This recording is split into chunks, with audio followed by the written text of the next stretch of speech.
মাদক সেবী বলেন যে ল্যান্ডলর্ড যারা রয়েছেন তাদের থেকে আমি টাকা পাই এবং সেই টাকা যদি। तो दोस्तों आप जरूर सुना होगा कि ये टीवी के अंदर साउंड आ रहा है, लाइट नहीं आ रहा है, मतलब पिक्चर नहीं आ रहा है, स्क्रीन के अंदर कुछ भी लिखा भी नहीं है। ठीक है, तो चलिए ये ओपन करने के बाद आपको दिखाता हूँ। फाइनली दोस्तों टीवी का बैक कवर ओपन करने के बाद एक्चुअली इसका अंदर लाइट नहीं है। ठीक है, ये घर का अंदर बहुत छोटा सा घर है। मैं ये कस्टमर का घर का अंदर मैं रिपेयर करके आपको दिखाऊंगा। इसका पोजीशन भी आप देख सकते हो, बहुत छोटा सा ये पोजीशन है। तो चलिए मैं बहुत शॉर्टकट तरीक़ा से मैं चेक करके आपको दिखाऊंगा इसको ये कैसे सही किया जाता है। फर्स्ट देखना पड़ेगा कि इसका EST बन रहा है कि नहीं और फिलामेंट जल रहा है कि नहीं। इसलिए पिक्चर ट्यूब का ये जो नेक पोजीशन आपको साफ करके देखना पड़ेगा कि फिलामेंट जल रहा है कि नहीं। ठीक है, और EST बन रहा है कि नहीं। चलिए मैं सप्लाई दे देता हूँ। सप्लाई देने के बाद ये दोस्तों ओनिडा का टीवी है, इसको स्टैंड बाई से ऑन करना पड़ेगा। तो रिमोट लेके मैं इसका स्टैंड बाई ऑन कर देता हूँ। ऑन हो गया, टीवी लग रहा है और इसका EST बन रहा है कि नहीं आपको देखना पड़ेगा। इसलिए 180 वोल्ट लाइन का जो पॉइंट है जो बेसबोर्ड का अंदर जाता है, EST ऑन होने के बाद वोल्टेज देखिए 171, मतलब EST बन रहा है। तो EST जब बनेगा जरूर फिलामेंट सप्लाई आउटपुट होगा। तो आपको देखना पड़ेगा कि फिलामेंट जल रहा है कि नहीं। आपको मैं दिखाना चाहता हूँ कैमरा का अंदर, आप देख सकते हो फिलामेंट जल रहा है, हल्का सा ये नज़र में आ रहा है। ठीक है, तो फिलामेंट तो जल रहा है, लाइट तो भी आना चाहिए।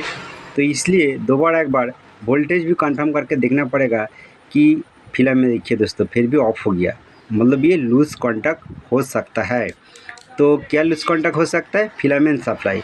तो चलिए दोबारा देखना पड़ेगा इसका जो फिलामेंट वोल्टेज जो AC वोल्ट 4 वोल्ट का आसपास होना चाहिए। पिक्चर टेप का जो बेस पिन है यहाँ पर आ रहा है कि नहीं। तो दोस्तों ये स्मॉल नेक का बेस है, ये नीचे ये साइड ये पिन, ये देखिए 4 वोल्ट का आसपास AC वोल्ट मिल रहा है, मतलब इसका EST भी बन रहा है, वोल्टेज भी बन रहा है, लूज कॉन्टैक्ट लग रहा है। तो वोल्टेज तो आ रहा है। एक बार स्क्रीन के अंदर मैं देखना चाहता हूँ कि लाइट जल रहा है कि नहीं अभी। ठीक है, और दोबारा इसको देखना पड़ेगा कि G2 का वोल्टेज क्या है। कभी कभी G2 वोल्टेज प्रॉब्लम से नो लाइट प्रॉब्लम आता है। तो दोस्तों ये G2 वोल्टेज मिल रहा है, 66 वोल्ट अभी मिल रहा है DC रेंज पर। ठीक है, तो लाइट एक बार देखना पड़ेगा। तो दोस्तों देखिए इसका लाइट बिल्कुल ओके आ रहा है, इसका मतलब ये लूज़ कॉन्टैक्ट है। तो ये PCB को मैं अभी बाहर नहीं किया, जस्ट कैबिनेट को ओपन किया। अभी इसी टाइम एक बार सोल्डरिंग कर दूंगा।